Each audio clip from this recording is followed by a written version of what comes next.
You ever notice how a company can fire 1,000 people and still talk like it just finished a leadership retreat? Epic Games looked at payroll and decided 1,000 people were optional DLC. The company deleted them. Leadership tried to sell the smoke as fiscal maturity. That is the scam. Cut the crew, keep the yacht, and call it growth. That's the part that gets me. 1,000 people are gone. The phrase they landed on sounds like a LinkedIn post written by a finance intern who thinks empathy is a KPI. That's what makes this feel rotten before you even get into the numbers. It's not just what happened. It's the way they dressed it up. It felt like they thought players and regular people wouldn't hear the scissors behind the buzzwords. Because let's be honest, Epic Games is not some dying little studio with one flickering monitor and a landlord pounding on the door. This is Epic. This is Fortnite. This is one of the biggest machines gaming has ever produced. The game is still a monster. The brand is everywhere. The crossovers keep coming and the store keeps spinning. People who don't even play games know what Fortnite is. So, when a company sitting on that kind of giant turns around and says, yeah, we had to cut over 1,000 jobs because we're being mature now, normal people hear one thing immediately. You people are out of your minds. That's where the surface level take usually stalls out. People hear layoffs and assume the company must be in trouble. That's how most of us are trained to read this stuff. It usually means crisis. It means survival mode. Except, that's not really what happened here. This wasn't a story about collapse. It was a story about expectation poisoning. Epic didn't get hit because Fortnite stopped making money. They got hit because Fortnite stopped growing like a fever dream. A mature product is supposed to level out. That is not failure. That is what success looks like after the fireworks end. You get your giant audience, you hold your place, and you keep the machine healthy. You stop acting like every quarter has to look supernatural. Any sane person should hear we're still massively profitable, just not exploding forever, and say, alright. Protect the people who built it and keep the thing stable. Corporate brain cannot handle that sentence. Somewhere along the way, these companies train themselves to treat not climbing as falling. A graph flattens out and leadership starts breathing into a paper bag. Suddenly, a business that any normal person would call wildly successful starts acting like it's trapped in the woods with one flare left.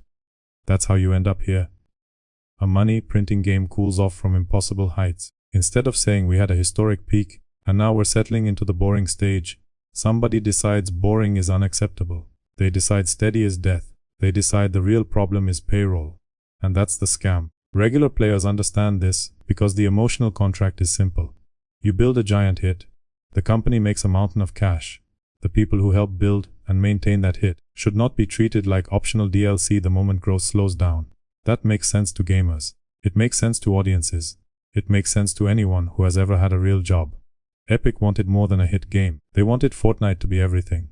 Not just a game you hop into for a few matches. They wanted a platform, a social hub, a digital mall, a concert venue, a creator ecosystem. They wanted a second life where people play, hang out, spend money, and somehow never leave. That dream sounds great when the money is flooding in. Every side mode feels visionary when revenue covers the burn. Nobody wants to be the boring person in the room, saying, maybe we do not need to build a second planet inside one video game. Then the bill arrives. That's when all the same ambition gets renamed. Innovation becomes overhead. Expansion becomes budget pressure. Side bets become non-core initiatives. Projects that looked exciting in a keynote start looking ugly in a spreadsheet. Once that happens, the oldest corporate trick in the book shows up, right on schedule. Human beings stop being people and start being cost centers. Cuts stop being layoffs and start being discipline. Nobody wants to say we chased a fantasy, overspent during the high, and now employees are paying for our bad judgment. So, instead you get polished nonsense. Fiscal maturity, strategic focus, leaner structure, long-term positioning. I swear these phrases always sound like they were built in the same lab where companies invent apology emails after a data breach. What kills me is how predictable the defense always is. Every time this happens, unpaid corporate lawyers emerge from the walls. Companies have to adjust. It's a tough economy. It's just business. Alright, let's do business then. A structure that needs permanent infinite growth to feel healthy is stupid. A plan that assumes player attention can be owned forever is broken. Gamers are not livestock. Players are not a battery pack.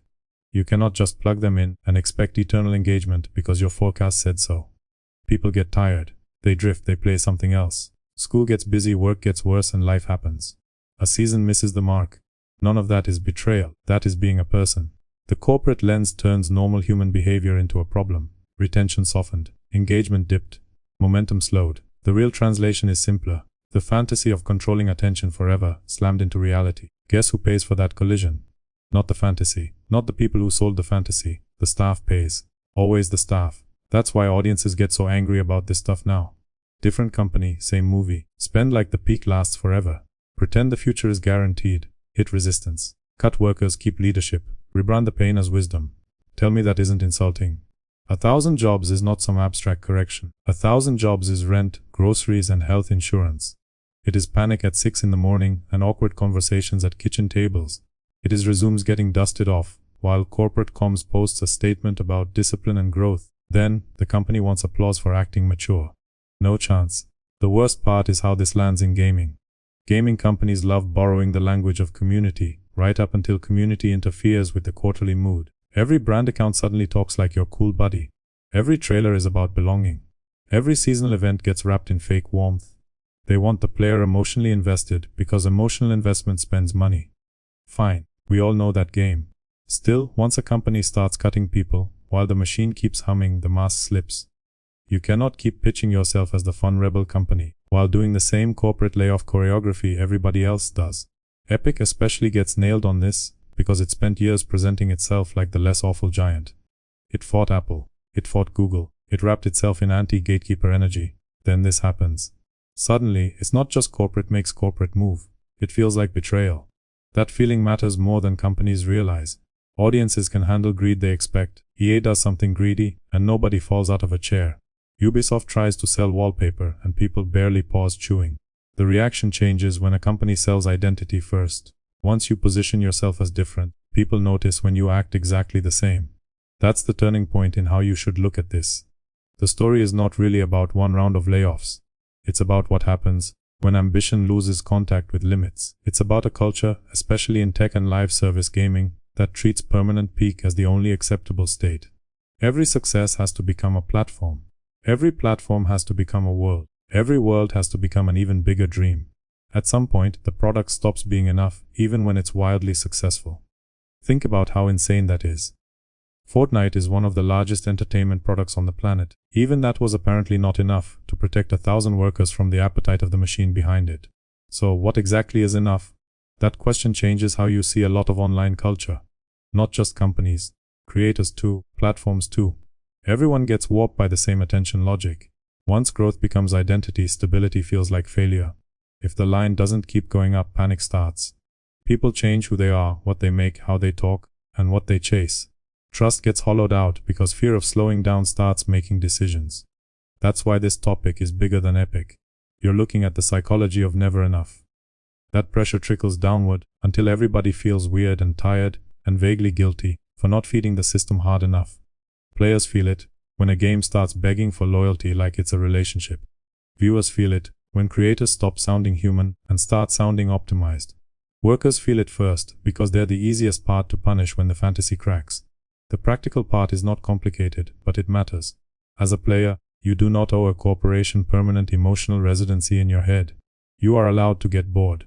You are allowed to skip a season. You are allowed to stop logging in when it starts feeling like homework. You are allowed to look at a giant machine asking for more of your time, more of your money, and more of your attention and say, "No, actually, I'm good." That sounds basic, but it's weirdly hard now, because every platform is designed to make leaving feel like falling behind. Every live service loop whispers the same thing: come back, keep up, stay current, don't miss it. Once you notice that pressure, half of its power disappears. And on the company side, don't let polished language numb you out. When you hear efficiency, ask who pays. When you hear maturity, ask what got cut. When you hear focus, ask why focus always seems to mean workers disappear, while leadership keeps the same appetite that caused the problem in the first place. Because words are doing a lot of crime here. The saddest piece of this whole epic story is that the machine will probably keep moving just fine. Another crossover will drop, another season will launch, another tweet will talk about community with a heart emoji, the shop will rotate, players will queue, money will come in. From the outside, a lot of people won't even feel the absence directly. That's what makes layoffs like this so easy for executives and so maddening for everyone else. The product survives, the brand survives, the missing people don't. No, I'm not buying the fiscal maturity line. I think it's the same old corporate perfume sprayed over a very familiar smell. Epic built for permanent peak, Reality interrupted and employees got handed the bill. That's not maturity. That's panic with a thesaurus. And once you see it that way, the whole thing gets clearer. The game was never your job. The platform dream was never your burden to carry. The attention machine wants you to feel attached enough to excuse anything, but you don't have to play along. You can enjoy the game, call out the nonsense, and leave the second the relationship starts feeling one-sided. That little bit of distance matters. Seeing the pattern does not fix the industry overnight. It does make you harder to manipulate. Sometimes that's the only win on the table. And honestly, that's still a real one.